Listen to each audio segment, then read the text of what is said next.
നമ്മളുടെ എല്ലാവരുടെയും evergreen favourite ആയ മാംഗോയുടെ ഹെൽത്ത് ബെനിഫിറ്റ്സ് നോക്കിയാലോ. മാംഗോ എന്ന് പറയുന്നത് കാലറീസിൽ ലോ ആണ്. അതുപോലെ തന്നെ മാംഗോ പ്യൂർ ആയിട്ടും കൊളസ്ട്രോൾ ഫ്രീ ആണ്. ഹൈ ഇൻ ഫൈബറും അതുപോലെ തന്നെ വൈറ്റമിൻസിന്റെയും മിനറൽസിന്റെയും ഒരു ഗുഡ് സോഴ്സ് ആണ് നമ്മുടെ മാംഗോ. വൈറ്റമിൻസ് എന്ന് പറയുമ്പോൾ vitamin C, A, E and K, പിന്നെ കുറച്ച് ബി വൈറ്റമിൻസും. മാംഗോയിൽ പൊട്ടാഷ്യവും മഗ്നീഷ്യവും അടങ്ങിയിരിക്കുന്നു. ഇത് നമ്മുടെ ബ്ലഡ് പ്രഷർ കുറയ്ക്കാനും ആർട്ടറിയൽ ഫംഗ്ഷൻസ് ഒക്കെ സ്മൂത്ത് ആയി നടക്കാനും ഹാർട്ട് ഡിസീസിനുള്ള റിസ്ക് കുറയ്ക്കാനും ഒക്കെ സഹായിക്കുന്നു. മാംഗോ നമുക്ക് നല്ല ഒരു കാഴ്ചശക്തി തരാനായി സഹായിക്കുന്നു. മാംഗോ നമ്മുടെ ബ്ലഡ് ക്ലെൻസർ ആയിട്ട് വർക്ക് ചെയ്യുന്നു.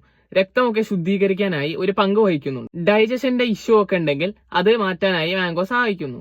നമ്മുടെ ഇമ്മ്യൂൺ സിസ്റ്റം ബൂസ്റ്റ് ചെയ്യുന്നു. നമ്മുടെ കൊളസ്ട്രോളിനെ കുറയ്ക്കുന്നു. നമ്മുടെ ഇൻസുലിൻ ലെവലിനെയൊക്കെ നോർമലൈസ് ചെയ്യാൻ വേണ്ടി സഹായിക്കുന്നു. നമ്മുടെ സ്കിന്നൊക്കെ ക്ലിയർ ആയി സൂക്ഷിക്കാൻ വേണ്ടി സഹായിക്കുന്നു. ആളൊരു സംഭവം തന്നെയല്ലേ. സോ ഇതുപോലത്തെ ന്യൂട്രീഷണൽ ഇൻഫോർമേഷൻസിനായി സ്റ്റേ ട്യൂൺഡ് വിത്ത് us.